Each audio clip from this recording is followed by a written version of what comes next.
I'm going to Okay. skip this. I'm going to skip this first story that he tells about the lady that comes up after his sermon and gives him a piece of paper that tells her how many days it's been since she last cut herself. Oh, no. Mm. No, I don't know why he put that in there. I'm not sure either. It ties in, I guess, with the rest of the chapter where he talks about our. It's the whose story you're going to believe.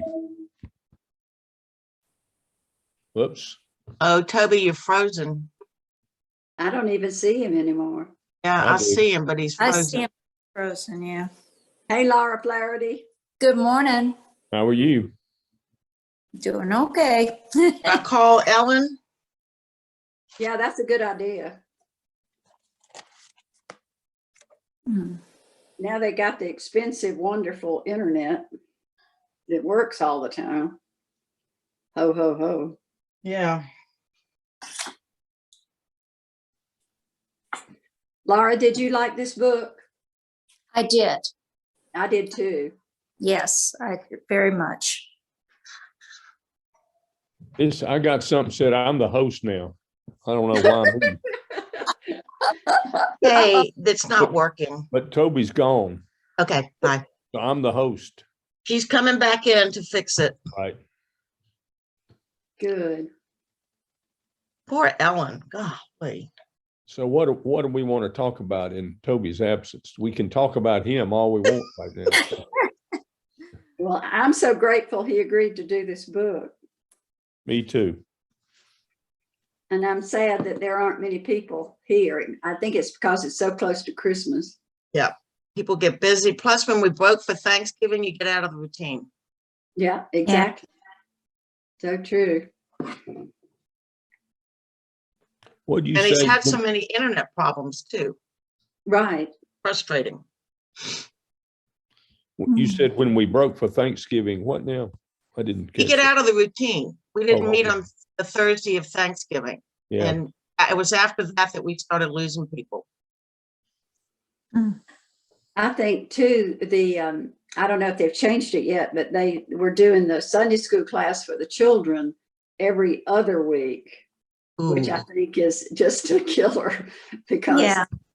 you never, you wake up, is today the day or not today? Oh, let's just not get up today. Did they have kids? Do you know, Eleanor? I have heard that the first day they had one child and that they've had two or three. And there are two classes, the baby children and the big people. Right. And by big, I mean bigger.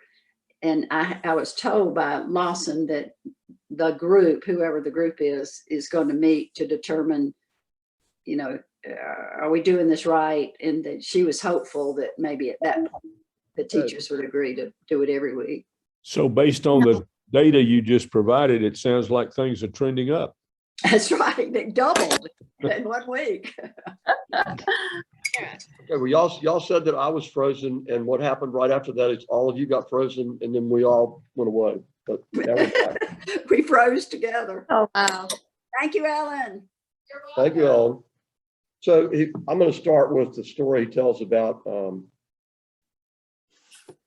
it's actually it's the story of the prodigal son. Although a lot of people call it the forgiving father. So the younger son demands his share of the inheritance. The father gives it to him.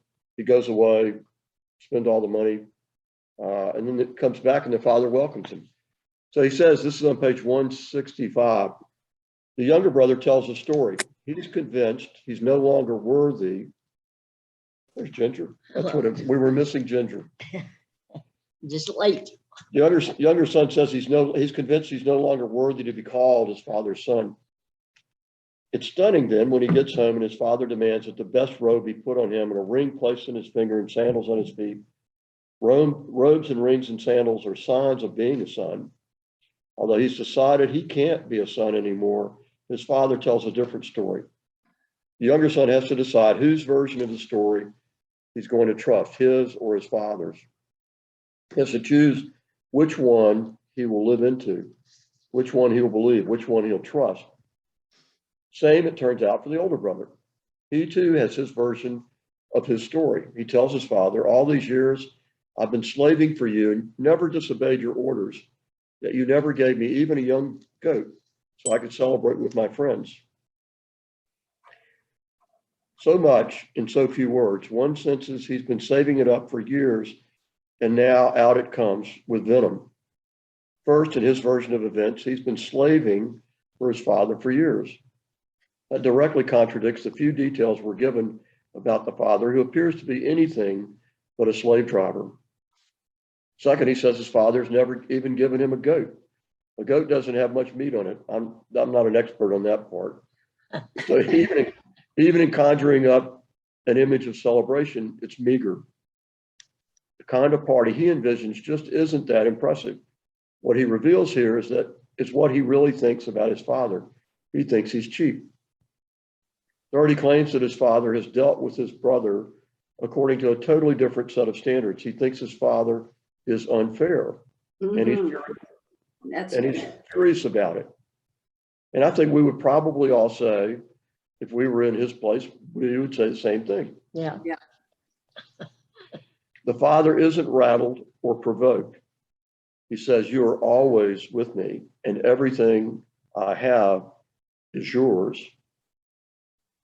In one sentence, the father manages to tell an entirely different story about the older brother. First, the older son hasn't been a slave. He's had it all the whole time. And in fact, as a matter of law, the Jewish law, when the father gave the younger son his part of the inheritance, the older son got the rest. So he did actually legally have it all. There's been no need to work, obey orders, or slave away to earn what he's had the whole time. Second, the father hasn't been cheap with him. He could have had whatever he wanted, whenever he wanted it. Everything the father owns has always been his, which includes, of course, the fattened calves. All he had to do was receive. Third, the father redefines fairness. It's not that his father hasn't been fair with him. It's that his father never set out to be fair in the first place. Grace and generosity aren't fair. That's their very essence. The younger son doesn't deserve a party. That's the point of the party. That's how things work in the father's world. Profound unfairness. I think that's probably a good place to stop and say, what do Oh, you that's think? true. Mhm. I think it's true in our families too. Sometimes we can get together with siblings and tell stories about, family events from the past, and we saw it in totally different ways. Yeah. Absolutely. That's right. Remember the game, you probably played it at some point, where you tell the person next to you, you whisper something to them and it goes all the way around the room. And when it gets back to the last person, it has no bearing whatsoever on what the first thing that was said. So That's correct.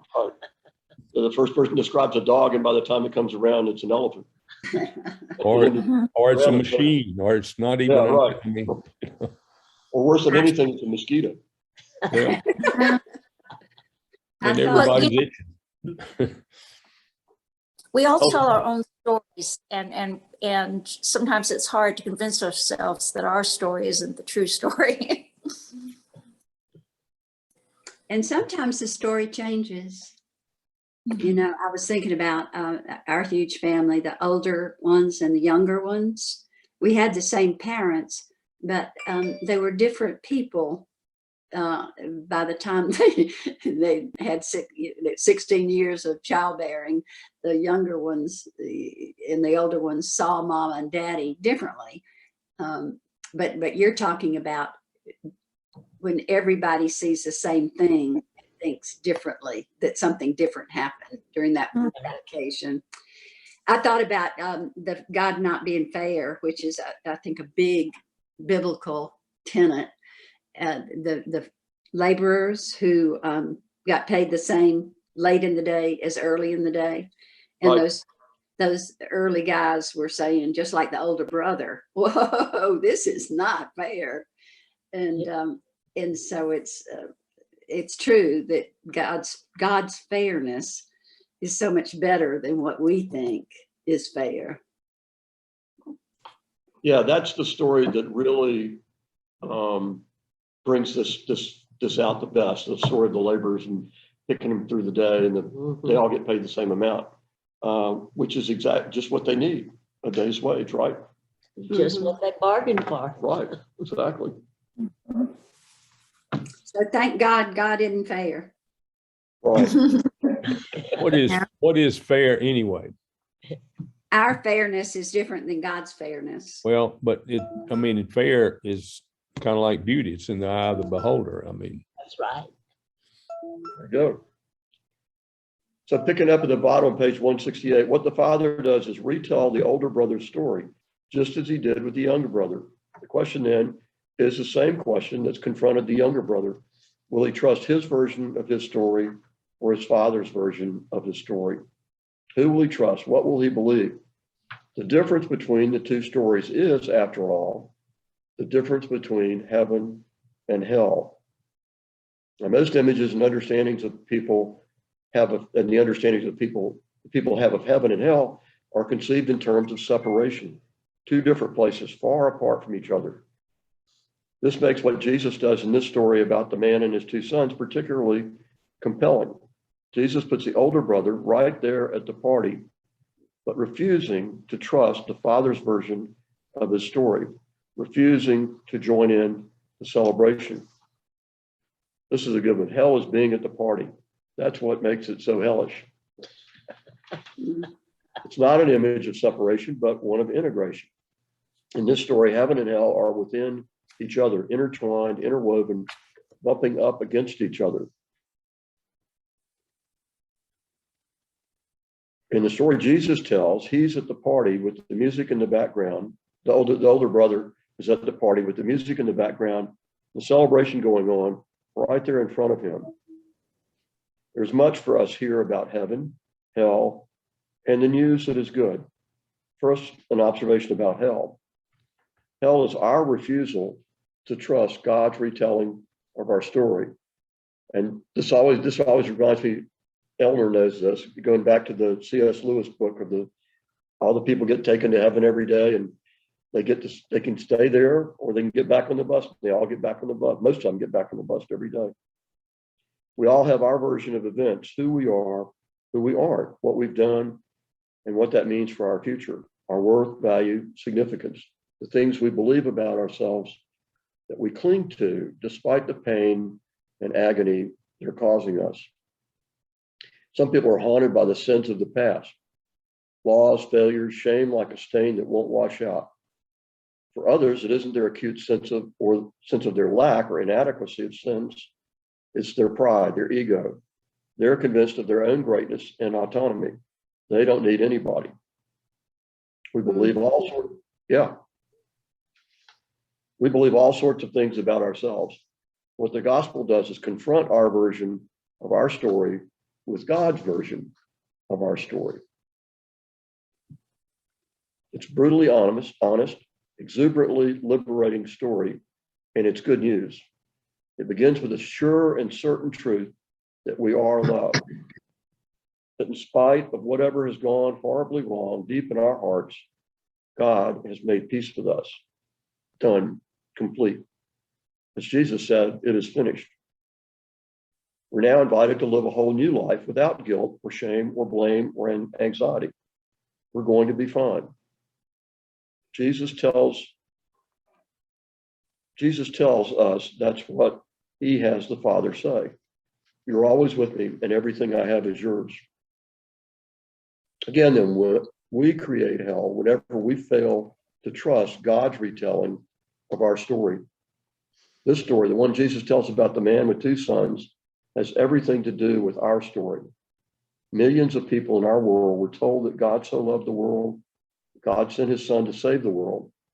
And if they accept and believe in Jesus, they'll be able to have a relationship with God. Beautiful. But there's more. Millions have been taught if they don't believe, if they don't accept the right way, that is the way the person telling the story does, Yeah. and they were hit by a car and died later that same day, God would have no choice but to punish them forever. A loving heavenly Father who would go to extraordinary lengths to have a relationship with them would, in the blink of an eye, become a cruel, mean, vicious tormentor who would ensure that they had no escape from an endless future of agony. If God can switch gears like that, switch entire models of being that quickly, that raises thousands of questions about whether a being like this could ever be trusted, let alone be good. As God becomes somebody totally different the moment you die, that kind of God is simply devastating, psychologically crushing. We can't bear it. No one can. And that is the secret deep in the heart of many people, especially Christians. They don't love God. They can't, because the God they've been presented with and taught about can't be loved. That God is terrifying, traumatizing, unbearable. Because if something is wrong with your God, if your God is loving one second and cruel the next, if your God will punish people for all of eternity for sins committed in a few short years, no amount of clever marketing or compelling language or good music or great coffee will be able to disguise that one true, glaring, untenable, unacceptable, awful reality. Hell is refusing to trust. Refusing to trust is often rooted in a distorted view of God. Sometimes the reason people have a problem accepting the gospel is that they sense that the God lurking behind Jesus isn't safe, loving, or good. It doesn't make sense. It can't be reconciled. And so they say no. What we see in the older brother is that our beliefs matter. They are incredibly important. Our beliefs shape us and guide us and determine our lives. We can trust God's retelling of our story, or we can cling to our version of our story. And to trust God's telling, we have to trust God. Several distinctions are important here. First, one about choices. We are free to accept or reject the invitation to new life that God extends to us, our choice. We're at the party, but we don't have to join in. Heaven or hell, both at the party.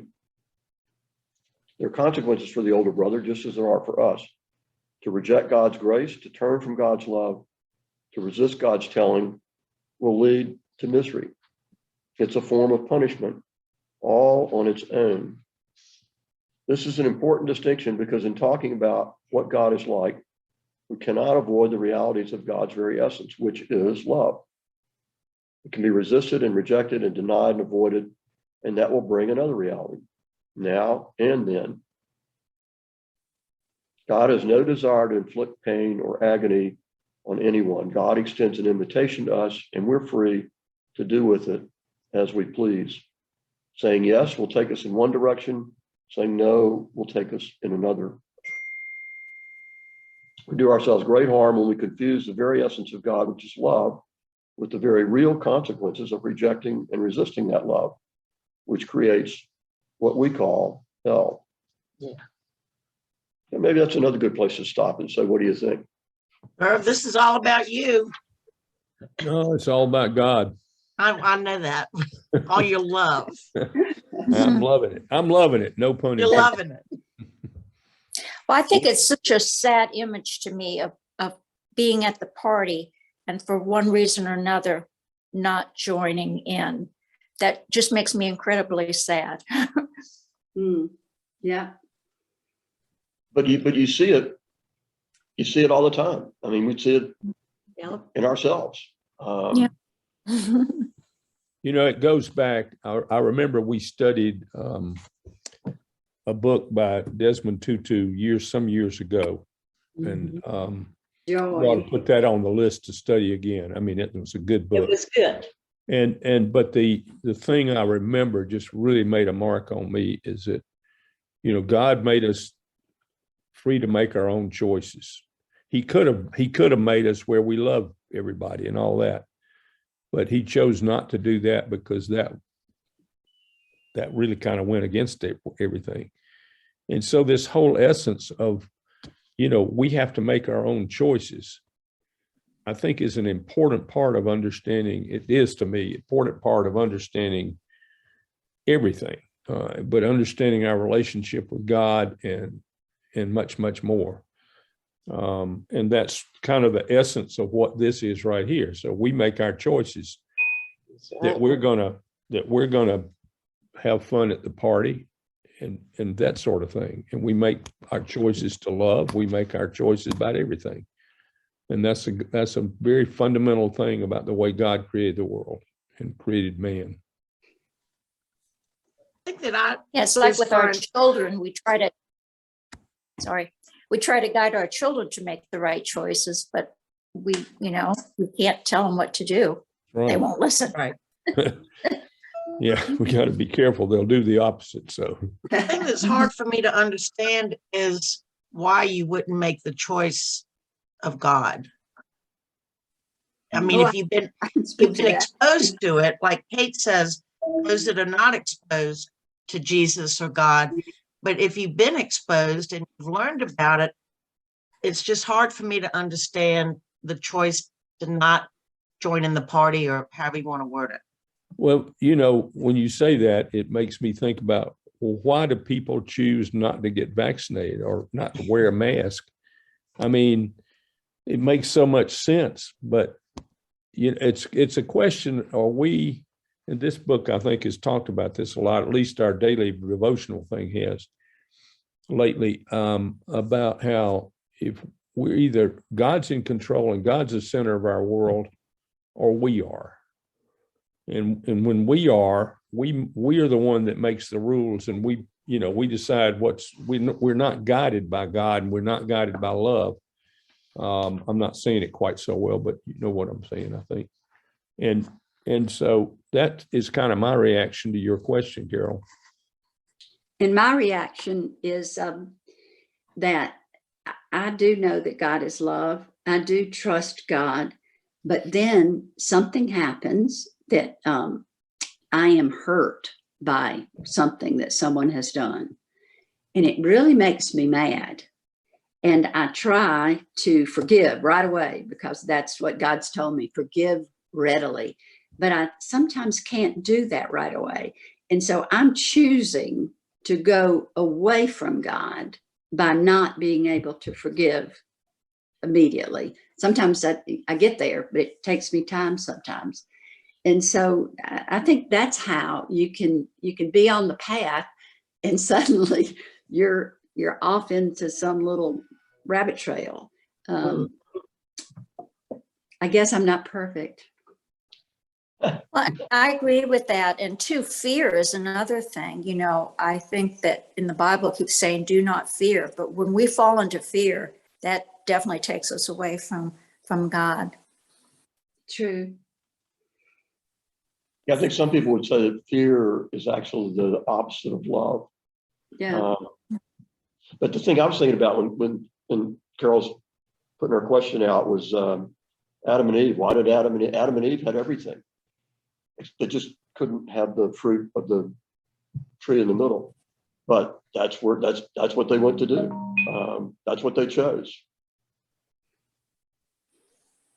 And I think probably we would all choose. It's like Martin Luther said. So if I have a bowl full of candy in the middle of this table, and I tell you, you can do anything you want during this class except eat that candy, what are you going to be thinking about the whole Eat the time? candy. Or it could be Brussels sprouts. It doesn't have to be candy. It could be anything. I'll take candy. Toby would say, leave the Brussels sprouts. That's just fine. Yeah, put those Brussels sprouts out there. We can resist that. I've seen a study of little children who have been told not to eat the piece of candy in front of them. And it's interesting to watch the poor little things suffer. Do I or don't I? Right. And They wait till no one. one's watching. Oh, yeah, they're alone the whole time during this study. So I want to read something from our daily devotional thing of a week or two ago. Which one are? Which devotional? Uh-huh. The New Morning Mercies or whatever it's Okay, called. gotcha. Yeah. And this was November the 30th. It says, and you mentioned the serpent in the Garden of Eden. Wrapped into the devious temptation of the serpent in the garden were two foundational lies. The first lie is the lie of autonomy. This lie tells you that you're an independent human that your life belongs to you and that you have the right to live your life as you please. However, the doctrine of creation destroys the lie of autonomy. Creation depicts ownership. Since God created you and me, we belong to him. Autonomy is a life-destroying lie. The second lie is the lie of self-sufficiency. This lie tells you that you have everything within yourself to be what you're supposed to be and what you want to be. However, the doctrine of creation destroys this lie as well. Creation depicts dependency. You and I were created to be dependent on God, and second, on others in interdependent relationships. The lie of self-sufficiency is also a life-destroying lie because it causes us to resist the help of our Creator. It takes an act of grace to release us from the bondage to these lies so that we will confess our need for grace and then seek that grace that is our only hope in life and death. And that just seems to be speaking to why we make bad choices. It's about our egos, I guess, at the end of the day. Yep. I agree. So the next question you might ask is, why did God give us such crazy egos? It was a moment of frivolity on his part.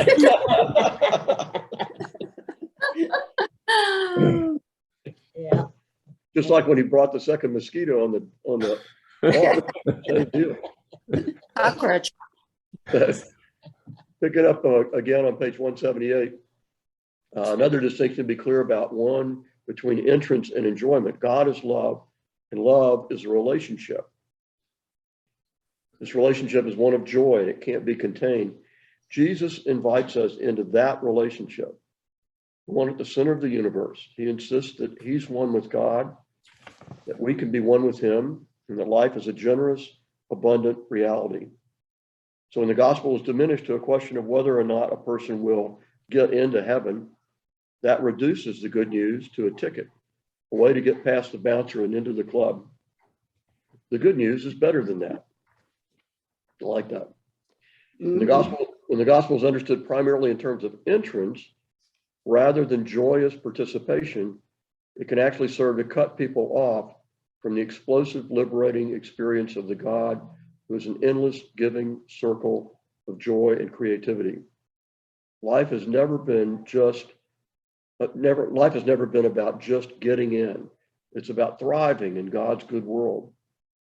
Jesus calls disciples to keep entering into this shared life of peace and joy as it transforms our hearts until it's the most natural way to live that we can imagine. And so in elders' terms, this is being on the road, but somehow we always take a little detour every now and then, and we have to come back to the road. A discussion about how to just get into heaven has no place in the life of a disciple of Jesus, because it's missing the point of it all. An entrance understanding of the gospel rarely creates good art or innovation or a number of things. It's a cheap view of the world because it's a cheap view of God, a shriveled imagination. It's bound up in fear, there's that word again, Laura, and scarcity. So people are left having to explain why others seem to be having so much fun and actually enjoying life while they don't. Hell can easily become a way to explain all of this. Those people out there may be going to parties and appearing to have fun while the rest of us do God's work. Someday we'll go to heaven where we won't have to do anything, and they'll go to hell where they'll get theirs. I like that sentence on the previous page where it says that's why Christians who talk the most about going to heaven while everybody else goes to hell don't throw very good parties. I like the humor. Exactly. The Episcopals always want to have a good party. He says, I've sat with many Christian leaders over the years and believe that they believe the right things, and so they're saved, but it hasn't delivered the full life that was supposed to. And so they're bitter. Deep down, they believe God has let them down, which is often something they can't share with those around them because they're the leaders who are supposed to have it all together. And so they quietly suffer thinking this is the good news. It's a gospel of the goats. and it's lethal. God is not a slave driver. The good news is better than that. When you've experienced the resurrected Jesus, the mystery hidden in the fabric of creation, you can't help but talk about him. You've tapped into the joy that fills the entire universe. And so naturally, you want others to meet this God. This is a God worth telling people about. This is the problem with some gods. You don't know if they're good. So why tell others a story that isn't working for you? There's another dimension to the violent, demanding God, the one people need Jesus to rescue them from. We see it in the words of the older brother when he says, he never even disobeyed. You can sense the anxiety in his defense, the paranoid awareness that he believed his father was looking over his shoulder the whole time, waiting and watching to catch him in disobedience. The violent God creates profound worry in people, tension, stress. This is so appropriate this time of the year, because you think about all the little kids all over the world who think that Santa's checking on them. Got Yeah. that checklist, going right down the list and seeing who was naughty and who was nice. Jesus frees us from that because his kind of love simply does away with fear. Once again, the words of the Father in the story, the one who joyously, generously declares, "You're always with me, and everything I have is yours." Each brother has his own version of events. I'm on page 185 now. His own telling of his story, but their stories are distorted because they misunderstand the nature of their father. But there's another reason their stories aren't true, a reason rooted less in the nature of God and more in the son's beliefs about themselves. The younger brother believes he is cut off, estranged, and no longer deserves to be his father's son because of all the terrible things he's done. His badness is his problem, he thinks. He is convinced that his destructive deeds have put him in such a bad state that he doesn't even deserve to be called a son anymore. The older brother, on the other hand, believes that the reason he deserves to be a son is because of all the good he's done, all the rules he's obeyed, and all the days he's slaved for his father. His goodness is to his credit, he thinks. The younger brother's wrongs have led him away from home. His sins have separated him from his father. The second truth, more subtle and much more toxic, the older brother is separated from his father as well, even though he stayed home. His problem is his goodness, his rule-keeping and law-abiding confidence in his own works actually serve to distance him from his father. He thinks his father owes him. Our badness can separate us from God's love, that's clear, but our goodness can separate us from God's love as well. Neither son understands that the Father's love was never about any of that. The Father's love cannot be earned and it cannot be taken away. It just is. Your deepest, darkest sins and your shameful secrets are simply irrelevant when it comes to the counterintuitive, ecstatic announcement of the gospel. So are your goodness, your rightness, your church attendance, and all of the wise, moral, mature decisions you've made and actions you have taken. It simply doesn't matter when it comes to the surprising, unexpected declaration that God's love is simply yours. There's nothing left for both sons to do but trust. The Father's taken care of everything. It's all there, ready, waiting. It's always been there, ready, waiting. Our trusting, our change of heart, our believing God's version of our story doesn't bring it into existence, make it happen, or create it. It simply is, and was, and ever will be. Forgiveness is unilateral. God isn't waiting for us to get it together, to clean up, shape up, get up. God has already done it, not because of anything we've done. When we were still powerless, because of his mercy, we're saved in our death and in our life.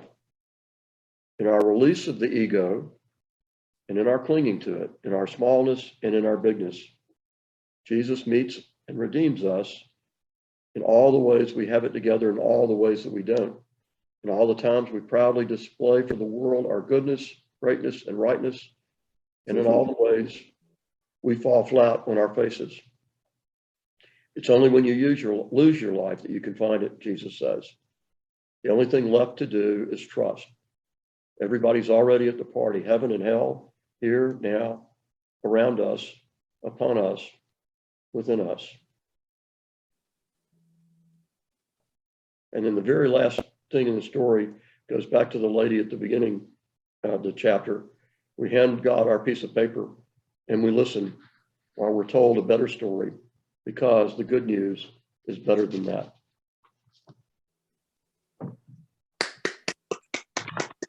Yeah, clap for That's Rob. right.